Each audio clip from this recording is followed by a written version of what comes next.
Bien, chers élèves, je vous souhaite encore une fois de plus la bienvenue dans cette nouvelle séquence qui concerne la conjugaison. La conjugaison, dans cette séquence, a pour titre les valeurs du présent. Les valeurs du présent, qu'est-ce que c'est? C'est à travers ce chapitre ou bien ce titre que nous apaisantirons à pouvoir chercher à comprendre de quoi il s'agit les valeurs du présent. Eh bien, il faut dire, à la fin de cette séquence, nous serions ou bien être à mesure de maîtriser les valeurs du présent. C'est cela l'objectif de notre séquence que nous allons ensemble essayer de parcourir afin de mieux comprendre. Il faut dire, on emploie le présent de l'indicatif dans un premier lieu pour exprimer une action qui a lieu au moment où l'on parle. C'est le présent actuel. Là, je suis en train de parler et on peut dire que c'est le présent actuel. Nous sommes en train d'échanger avec vous. Par exemple, sur le texte qui est soumis à notre portée au tableau, nous pourrions dire comme exemple le présent actuel. Sur l'ordre du chef, la troupe s'arrête. Donc, ça, c'est un exemple qui exprime une action qui a lieu au moment où l'on parle. C'est le présent actuel. Sur l'ordre du chef, la troupe s'arrête. C'est-à-dire, dès que le chef a parlé, la troupe s'est arrêtée. Ensuite, le présent de l'indicatif, on l'emploie pour indiquer quelque chose qui se manifeste en permanence. C'est le présent général véridique. Le soleil se couche à l'ouest, par exemple. Le soleil se couche à l'ouest, par exemple. Ça, c'est pour exprimer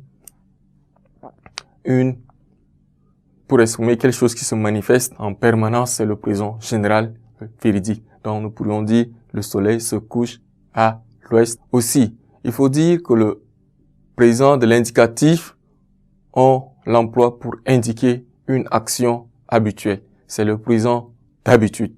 Dans ce contexte, alors, c'est le présent d'habitude. Par exemple, dans ce texte qui est soumis à notre égard, nous pourrions dire où est-ce que les rats se cachent d'habitude. Nous savions que généralement, le rat aime se cacher dans un trou, raison pour laquelle ils ont leur habitude de se cacher dans le trou dont nous avions donné cet exemple. Les rats, par exemple, se cachent dans les trous. À midi, les élèves rentrent chez eux. Généralement, nous partons à l'école le matin et puis à midi, dans d'autres établissements bien sûr, les élèves cherchent à rentrer chez eux dès que les cours prennent fin. On peut utiliser également le présent de l'indicatif pour exprimer de façon plus vivante les actions passées. C'est le présent de narration. C'est le présent de narration. Exemple. Rabat meurt à Kousri en 1900. Rabat meurt à Kousri en 1900. Pour exprimer de façon plus vivante les actions passées, c'est le présent de narration. Nous avons un exemple. Rabat meurt à Kousri en 1900. Aussi, nous pourrions dire que les Sao sont les ancêtres des Tchadiens. Ou bien, nous pourrions dire le Tchad est le berceau de l'humanité. Ça, ce sont les exemples passés que nous pourrions les exprimer pour rendre plus vivantes les actions passées. Donc, c'est le présent de narration. Au moment où on y s'attendait le moins, voilà qu'un serpent sort du trou, gonfle son cou et nous poursuit. Ça, ce sont les exemples également que nous pourrions énumérer dans cette séquence pour pouvoir mieux faire comprendre ou bien passer le message concernant les valeurs du présent. Ainsi prend fin cette séquence sur les valeurs du présent. Chers élèves, ne quittez pas la suite d'une nouvelle séquence dans un instant.